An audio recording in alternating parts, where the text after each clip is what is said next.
Hello and welcome to your astrological vibrations for Friday, December 15th, 2017 by Gaia Blooming. I am Mimi and our energy mantra for today is my mind is my magic wand. And today we have the moon shifting into Sagittarius. This is preparing us for the new moon coming late Sunday night, early Monday morning, depending on where you live. But with this moon, this is a very powerful new moon energy to set your sights high, to aim high. I never like the, shoot for the moon, you'll miss and land amongst the stars. Like, to my logical mind, I'm like, no, let's shoot for the stars. Like, let's not shoot for the moon. Let's go for the stars, which are even farther, and let's go for the stars. So aim high, aim big with this energy. And the message that came through with this, as we are taking our aim, as we're setting that up to take that aim in this moment, what new world are you creating for yourself in 2018? And what is it that you want to leave behind? Because before we get to that new moon energy in just a few days, we are in that dark of the moon energy where stuff bubbles up and comes up. Not to mention the sun in the next few hours, 24 hours, the next 2 days is going to be meeting with Chiron and then Uranus. Chiron bringing that healing energy, and then Uranus energy shaking stuff out. I really do feel it, like 2018 has so many interesting planetary shifts, planetary energies, that it really is going to be a few more levels up. But we have to be prepared for it. So what are you yourself and you, what are you willing to let go of to usher in the brand new world, your brand new world in 2018? Now, I really want to put that emphasis on you because I know there's a lot of things that we want to take out of the world. Poverty, war, soulless leaders. Like, we don't want those things. And yet, can you find the war in you? Can you find the poverty in you? Can you find the soulless leader in yourself? And can you work on shifting that? Because it's too much. It's too much to go out there and be like, I am going to wave my magic wand and fix the world. That would be lovely. And if that was the case, I think we would be in utopia by now. But since it's not, we wave this magic wand inside. Okay, what are these things that I have to acknowledge within myself? Now, one of the big things in this brave new world that we are going to be working on and ushering in, I think is going to be this Saturn and Capricorn energy, which is coming really fast, like 4 days. Oh my gosh. And this Saturn and Capricorn energy gives us a chance for a new responsibility. Instead of a new hope, it is a new responsibility. And you are the Jedi. But in this new responsibility, one of the things that I keep talking about is this new balance of the yin and the yang. And it's funny because so have the yin and the yang here in my cards. I love these cards. I still have more astro to talk about, but we're digging into some of the cards. So here we have the yang, the master, the consciousness, and connecting to that innocence as that card.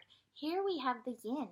Look at her, centered in the womb, the creation, the power of creation, working together. Working together. I don't usually love the consciousness card, or not consciousness, compromise card. I don't usually love the compromise card, but that's what I was like, this is what's happening here in and through these energies. It is the yin and the yang learning to work together. And part of this happening is the yin rising, the yin coming into leadership. I have a friend who, there's different archetypes that can represent various signs. So Capricorn can be father. Capricorn can be the grandfather energy. She liked to look at Capricorn as a tribe of Native American elders, a tribe of Native American grandmothers. So this may be part of the yin rising. Think of Grandmother Willow and her wisdom that could help lead. So this is what we want to step into. This is part of the brave new world, is allowing that yin to come up, stand up, and work in harmony without compromising herself in this world. And we all have to work on that. So that is my advice in and through this. Speaking of the yin, we actually have Mercury and Venus coming together today. So the mind, the consciousness, working with the feminine. the womb energy. So we have that going on. It's 17 degrees. That's 8. How are you showing up in your yinness? It's up to you. And I had that aha today with a client. We were talking about things and the word yinness came through. Instead of focusing on business, let's focus on the yinness, allowing and being receptive to the superpower of our soul, the super flow power of our soul. So these are all things to think of as we move into this new moon in Sagittarius, but as we are even in the dark of the moon and things do come up to be shifted. Now, like I said, the sun will be connecting to Chiron. That is actually today, 24 degrees, 6 energy. So we're working on this balance thing. We're working on harmonious relations between the yin and the yang energies within ourselves. So we have that, and then we have tomorrow early in the morning, like it's like 3:30 a.m. ish, about there, Pacific time. The sun will connect to Uranus at 24 degrees. So it's like letting go of, oh, here it is, letting go of these old energies that have kept us from fully embracing our yinness. So it's beautiful energy. Anytime Uranus is in the picture, electrical energy gets heightened. You may find yourself kind of spinning out mentally. You may find yourself very awake and electrical feeling. Ground in to counter that energy. When you ground in, it lets the messages come through rather than kind of like buzzing around you like, multiple flies. It lets the message come through because these messages, this Uranus energy is meant to be grounded. It's like how you want to ground wires. It's the same thing with Uranus. So we do have those things coming in, but there is that element of balance in it, as it is both of these connections are at 24 degrees. And anytime we're in the dark of the moon, there are challenges. And Saturn at 29 degrees, there will be challenges. However, your mind here is your magic wand. What are you going to do with that in this timing? From The Universe Has Your Back, I like this. When I lean on certainty and faith, I change my mind about the world I see. Your mind is so powerful. It is a tool. It is not the leader. It is a tool.